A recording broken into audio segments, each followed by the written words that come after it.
bengidlulisa izikhalazo zabahlali kodwa manje mangibuka zibekwe ngama points angachazi vele kuthiwa amaphoyisa are friends with drug dealers asichaze le ukuthi no maphoyisa hayi ukuthi nabangani kuthiwa amaphoyisa abonakala emavenini ufica i-drug dealer lincike kanje evenini lixoxa nephoyisa kodwa wena eSouth Africa ngisho ingane na 3 manje ngaqhamuka la uyibiza ukuthi namaphoyisa ibaleke iphuli kodwa iforeign alibaleki so umphakathi ubungithumile mina bengithunywa umphakathi ngibona abantu bakholelwa kakhulu kuwena ama comment ukuthi uyangibona yabona ukuthi imagine match bangakhetula uJacinta ngayiphatha ngakhetula uJacinta ngingamkhetula ubangobese ngeke nikhale kakhulu nizosala nomunye kodwa it's very nice ukwazi ukuthi when bekuthuma abantu bekuthemba bethi sicela ukudlulisela ukuthi emaphoyiseni ungayinefini iphoyisa uniform iphoyisa badge iphoyisa profession you need to go there and remind them because it seems as if umphakathi awuhlani ngeke uzocomplain ngento eyodwa because nasemlazi wakhona into eyodwa so almost everywhere la samba khona kukhalwa ngento eyodwa ngamaphoyisa so asibatsheleni in a polite manner akuliwe kodwa asibatsheleni in a polite manner ukuthi maphoyisa siyabona amaphoyisa niyabonakala esicelayo ake nilungiseni hloniphani ibadge leli badge akulona nje ibadge kodwa umsebenzi ithina nimele thina nini so I think ukuthi I really do appreciate the love shame and South Africa is so beautiful even la emjezi ngithe ngifika kwathiwa siyakwazi sikubonile it's very nice ukwazi ukuthi imessage ihambe yaze yafika endaweni ezinkulu kangaka okusho ukuthi wonke namaphoyisa abonile nala wangenzi kahle eDandi azoyizwa le message esishiye esiphinde ukuthi umphakathi uyabona and kuyoba buhlungu ngelinye ilanga amaphoyisa umphakathi mawusushutha amaphoyisa bese kuphela isingo kube sengathi sithela inhlabathi ephalishini kanti sisabakhuzo kwamanje siyacela ukuthi maphoyisa ake nithande umsebenzi wenu ake nenze umsebenzi na uqashelwe ake nithande ama citizens ayikho ibathu eli principle eyabhalelwa abantu abahlele eMozambique abazofika ngo2025 yabhalwa 12 years ago yebo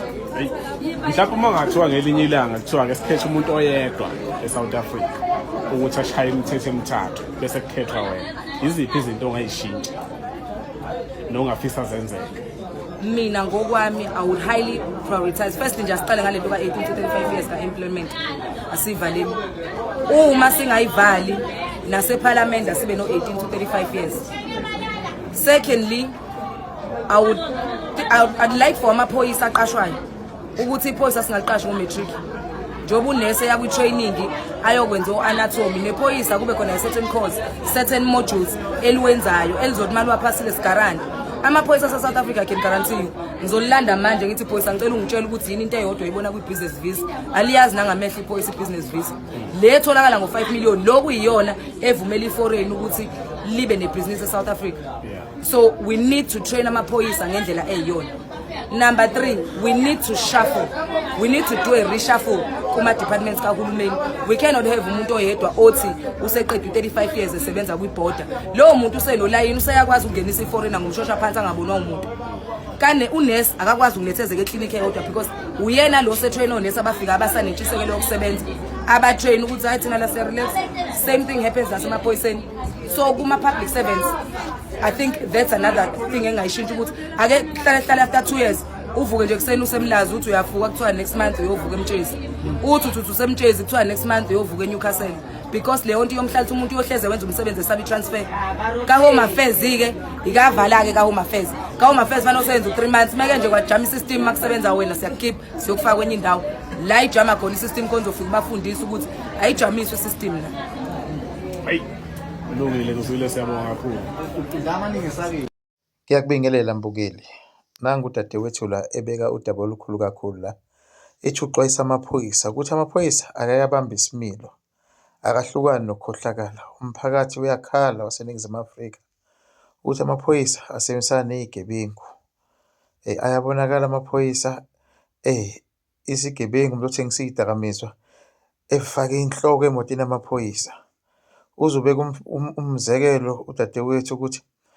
kuma qhamuka iphoyisa umuntu wale Ningizimu Afrika uyabaleka but uma qhamuka iforeigner hayi liyayimela nje iphoyisa ngathi akusilutho uthe wakhumbuza amaphoyisa ukuthi cha hey awahloniphi ibadge ngoba kuzothi sethatha amavidiyo uma sethatha amavidiyo manjena kodwa sekuchitheka ipharish labantwana amaphoyisa obenzwile mbukela ubekwa umbono wakho ukuthi uthini ngalodaba lokungayiphathi kahle kwamaphoyisa uyakhala umphathi waseNingizimu Afrika siyesibona nevidiyo landelayo nibe nosuku oluhle.